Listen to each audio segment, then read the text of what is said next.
let's see. Does anybody else have anybody got any questions? Kaylee? Yeah. Anything I've missed?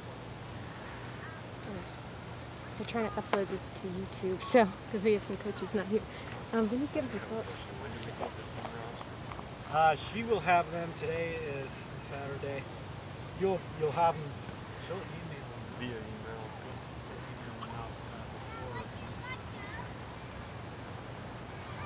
How about bringing water? Oh, okay. Another thing. So when you get a chance to have a talk with your parents, either the first week or the second week, you can go over things like the parents should be responsible for bringing water for their kids. Not you guys shouldn't be responsible for that. Okay. Also, you'll want to. They should be glad. Okay. They should be glad to help you. You guys are volunteering your time. Okay. So if you can kind of goad them or coax them, and they'll often volunteer to help if they can come up with halftime snacks. Okay. I don't happen to think the snacks are necessary during practice, but if someone else wants to take that over, okay, I'm not going to say no.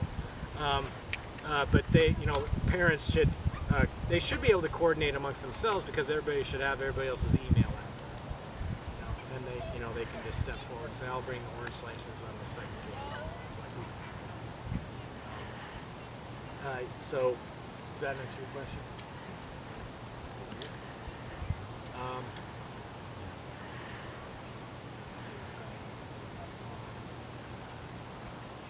So this is roughly the amount of equipment that you'll be carting back and forth. How to close a pug roll. Yes. Okay. All right. So we've already had some collateral damage. Yeah. All right. Coach is closing them wrong. These are pretty simple. Hopefully you have a spike there, a little plastic spike on this end and one at the back. Okay. That you can just push into the ground when you set them up. And as a small warning, I probably won't put any markings here for the pug goal, but once you have the corners of your field, just eyeball it. Just figure, okay, this is about the middle and put it down. Okay. But too many marks gets to be a little weird. All right, so these, when they're up or shaped like this, what you want to remember is these two parts should be brought together, and then it will twist one way easier than the other way. And so you got it, that doesn't feel right, okay? So then twist it the other way, and they should flop like that. And then you have some Velcro right here, and it just wraps around on itself. So you do that to both goals, and you slide the pointy end down here into the bag, zip it shut, and you're on your way. So you can, what you can do is after practice is over, you can ask each kid to pick up 3 cones, and they can bring them in. Kids will not be strong enough or tall enough oftentimes to do the pug goal, so that'll be your job. And let's see, within your coach, you also get a certain number of pennies. 4 pennies. 4 pennies. So that within your practice, you can always have, okay, if you have 8 kids, you can have, and you end up with 3 on 3, you have 1 as a sub, and you got 4 reds, 1 as a sub against 4 of the shirts, which will be, and they go ahead and remind them to wear these to every practices because it's fun and it looks good. They love having a color and a t-shirt. My daughter still remembers her team name last year was the Purple Transformers. And that's why the color you'll be told ahead of time. Yeah. It's usually integral in the name. Yeah. Purple Dragons has been out there, all sorts of stuff. So they like being identified. Okay. I think that's it. Okay. I just have a couple things. You could face me now that I know that. In your first page of your manual is the Supermod information sheet.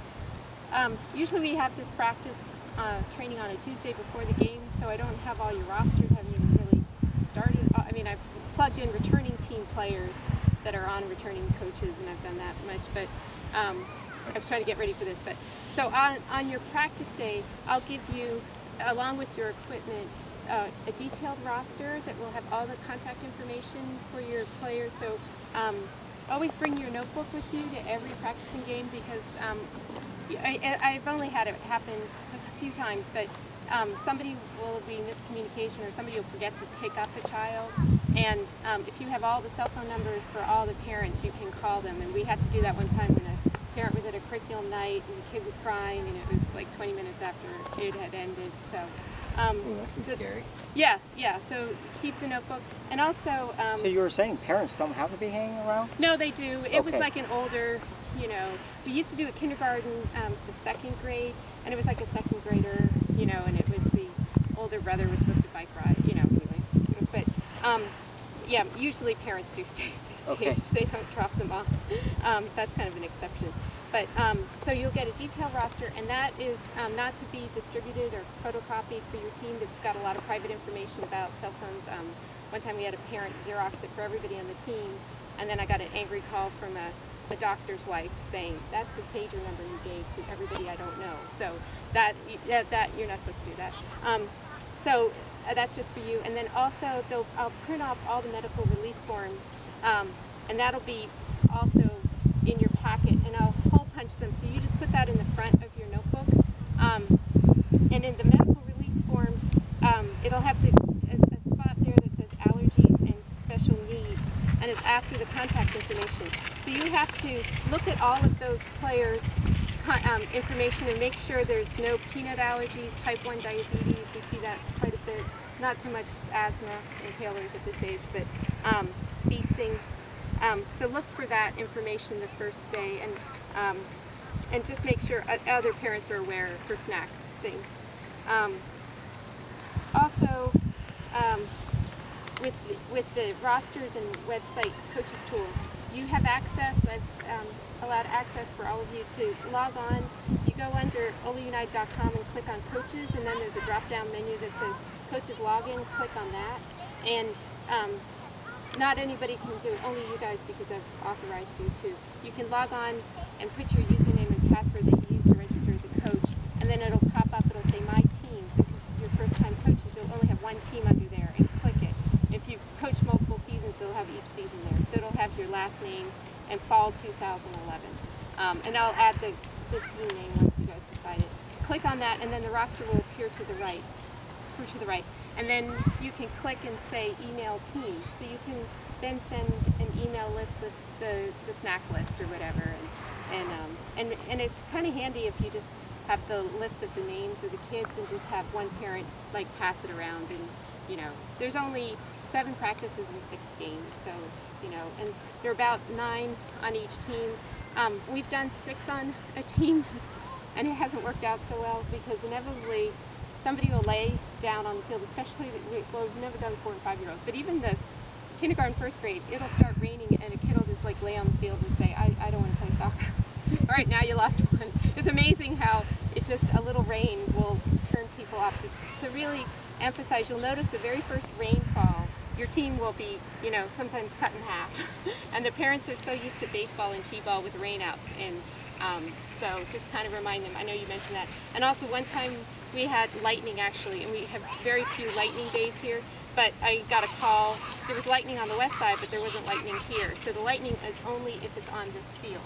So a parent wasn't going to come because they knew the lightning rule. But so anyway, that's just another call that I get about stuff. So, and I'll have to label maps, and so you can log on, and also you can set up a team. There's a team page where you can set up a team username and password and put the snack list on there, or photos. And you can do that if you want or not. So, or just send an email with the snack list. And then the team names.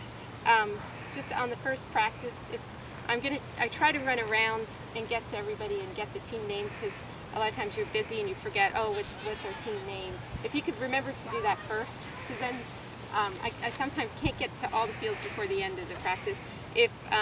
So that's kind of the most important thing, because I'm going to start working on the schedules right after that, and they'll want to see the team name on the schedule instead of your name. So, And I guess that's about all. Can you think of anything else? I'll be here most Wednesdays. That's when my team will practice. And hopefully most game days. Not all game days. And you can send out my email address. Oh, okay. And if you have questions, go ahead and ask me. It's always difficult in these kinds of situations to go over every little scenario. So if stuff comes up, feel free to ask. Do you know if there's any assistant coaches? Yeah, and that's another thing. You can ask the parents in the beginning saying, hey, does anybody want to help me out being an assistant coach? Or you just don't even say the word coach because that scares people off. Just say a helper. Does anybody want to help me? And just say, you can make it easier and then divide the kids up into two groups and say, just kind of explain to your helper, this is what we're working on, and just go around the cones and have like two sides doing it or something, whatever. But I would maybe avoid the word coach because anybody who wanted to be an assistant coach has already indicated it. And So you're saying we don't have? Some teams might have them. And then I also got 2 teenage girls that were interested in helping out. So if anybody wants, usually they go quickly, the teenage volunteers, because the kids really look up to those kids, and it helps you out. Actually, we have one team that's returning U8, and now it's got their teenage helpers helping in the U8. So. I haven't done this program, but in other coaches I found, especially at this stage, that there's going to be parents standing around, Right. and so they might want to just hop in and do stations or something. Yeah. There'll be people, they're just standing around. People will want to help out. Yeah. Well, there's nothing to prevent. My daughter plays U9. Oh, Bringing okay. her and having her help. Oh, Would yeah. anything prevent that? Yeah, no. Yeah, we've had, even younger kids, yeah. Yeah. Any high school boys use it as volunteer time. The community Right now, service the high hours. school girls have their Yeah. seasons, so Right. They'll actually listen to them better than us. Yeah.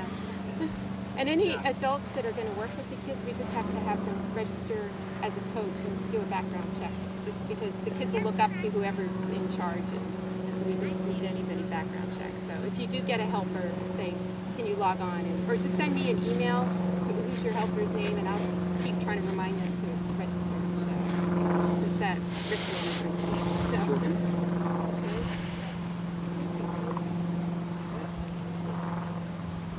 thank you very much for coming out. Yeah, thanks for spending your Saturday